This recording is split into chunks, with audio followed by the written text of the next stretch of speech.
Nós vamos voltar a fazer contato com a nossa equipe em Salvador, que tem acompanhado a morte daquele homem em Sergipe. A gente volta, portanto, a falar sobre esse caso. Homem assassinado por agentes da Polícia Rodoviária Federal em Sergipe. O Luiz Felipe Veloso está de volta com a gente, vai trazer mais informações. Luiz Felipe, bom dia, seja bem-vindo. Muito obrigado, Sheila. Bom dia para você, Carla e para Megali. Bom, está marcado para daqui a pouco, às 9 da manhã, um ato organizado pela ONG Uniafro Brasil, em frente à Superintendência da Polícia Rodoviária Federal em São Paulo, justamente em protesto, contra a ação de policiais que acabou com a morte de Genivaldo de Jesus dos Santos, de 38 anos, em Sergipe.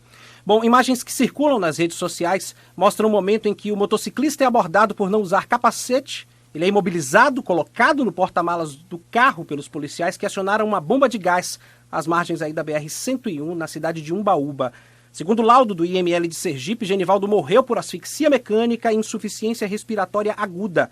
Em nota, a polícia afirma ter instaurado um processo disciplinar para investigar o que ocorreu na quarta-feira e diz que já afastou das atividades os policiais envolvidos no caso. O Ministério Público Federal diz que também vai acompanhar aí as apurações. O ministro da Justiça e Segurança Pública, Anderson Torres, pediu celeridade nas apurações. Ontem, o presidente Jair Bolsonaro disse que iria tomar conhecimento sobre o caso, mas se antecipou e afirmou aí que os agentes não cometeram execução. Bom, Genivaldo era pai de 2 crianças, casado com Maria Fabiana dos Santos, que conversou com a nossa reportagem ontem, contou que o homem sofria de esquizofrenia, mas fazia tratamento. O enterro de Genivaldo foi realizado ontem, lá no cemitério municipal de Umbaúba. Ele morreu na quarta-feira e moradores, então, atearam fogo em pneus ontem na BR-101, fechando os 2 sentidos da rodovia, pedindo por justiça. É o que a gente espera, né? Xará, desculpa, eu perdi uma partezinha aí da sua informação. Quem é que afirmou que o Genivaldo não foi executado?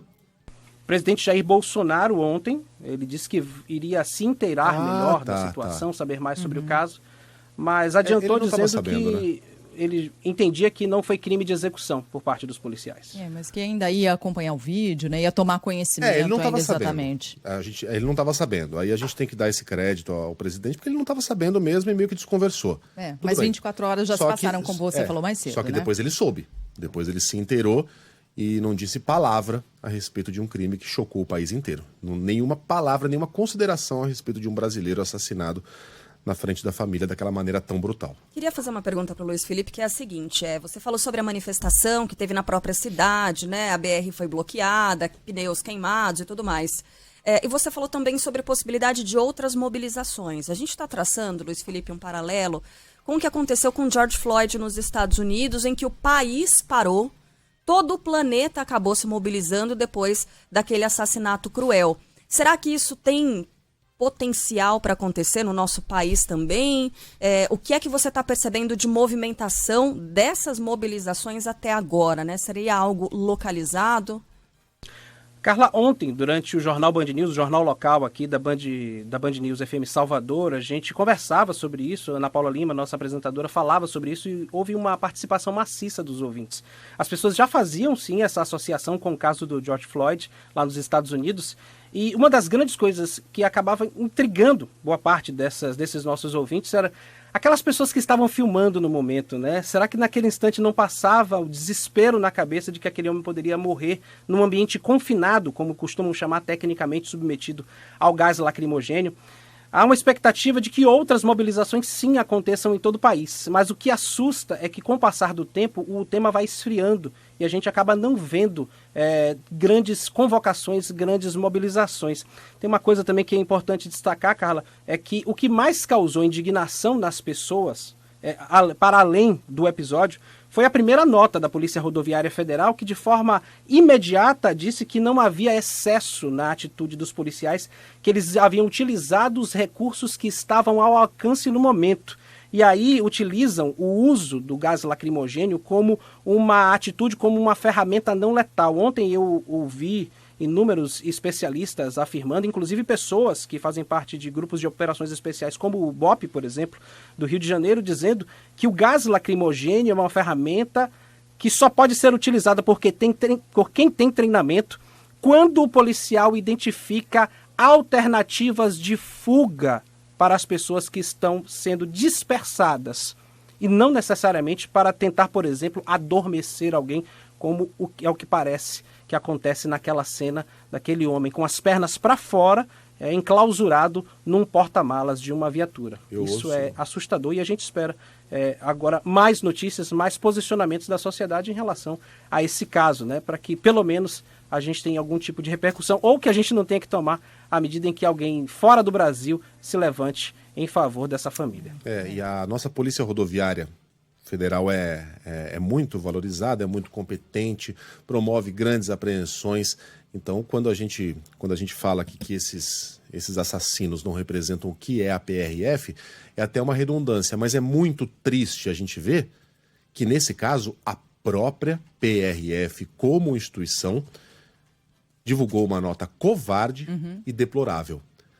Aí a gente tem que criticar a instituição, sim, porque é de lá que partiu essa nota ofensiva, menor poder ofensivo. Essa nota tem grande poder ofensivo. E muita gente pode discutir se a gente não está exagerando quando compara esse caso com o do George Floyd, talvez, mas exagerando para baixo, porque esse é pior.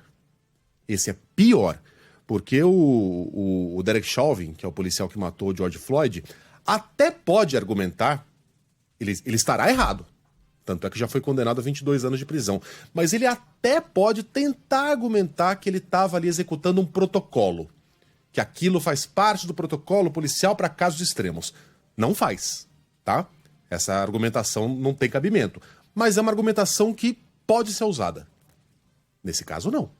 Aquilo não está em nenhum protocolo policial de nenhuma parte do mundo. Esses policiais inventaram uma nova forma de matar. Uma câmara de gás improvisada.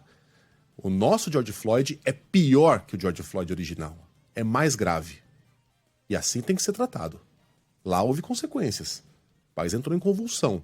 O policial foi condenado. Está na cadeia. O que vai acontecer? Esses policiais serão afastados? É muito pouco. É muito pouco. Luiz Felipe estava falando sobre essa reflexão das pessoas que estavam ali em volta, né? Que fizeram as filmagens. No caso do George Floyd, a imagem principal ali que foi... essa testemunha foi levada também a tribunal e ela se mostrou muito emocionada porque ela diz, eu poderia ter feito mais, né? Eu poderia ter feito algo a mais e ela, até hoje, ela se mostra traumatizada pelo que aconteceu, mas aquela filmagem já foi determinante, né, para que o mundo conhecesse o que aconteceu com ele. Aqui também a gente tem dúvidas, né, Luiz Felipe? A gente tenta se colocar na posição dessas pessoas que estavam ali fazendo a filmagem, e aí? Será que se eu estivesse ali eu ficaria só filmando? Tentaria agir de uma outra forma? A gente não tem como dizer, né, o que poderia acontecer com essas pessoas, o que a gente faria. E aí eu me lembrei daquele outro caso de abril de 2019, quando os militares do Exército metralharam o carro de um músico. Vocês se lembram, né? Ele estava indo para um chá de bebê com a família e tal, no Rio de Janeiro. Metralharam o carro desse músico, do Evaldo Rosa dos Santos. O Evaldo foi morto. Havia um catador ali, nas redondezas, que tentou ajudar a família. E ele também foi metralhado. Então, ele era essa pessoa que estava ali para ajudar. Né? Então, o que fazer? Né? É muito difícil colocar no lugar dessas pessoas, mas fica sempre aqui aquela constatação de que agora o celular, isso aqui, também é uma arma de legítima defesa. Você pode filmar uma ação que está sendo desmedida, que você considera irregular, você pode filmar, tá? Ninguém pode te dizer que você não pode fazer esse registro. Você pode e deve fazer isso. Então, o celular em legítima defesa é o que a gente tem que sempre lembrar. Boa, Carla. Talvez ninguém pudesse salvar o Genivaldo, né? Mas quantos Genivaldos não serão salvos porque essas imagens se tornaram públicas? Só com o afastamento desses dois, o Brasil está um pouquinho menos brutal. Um pouquinho menos.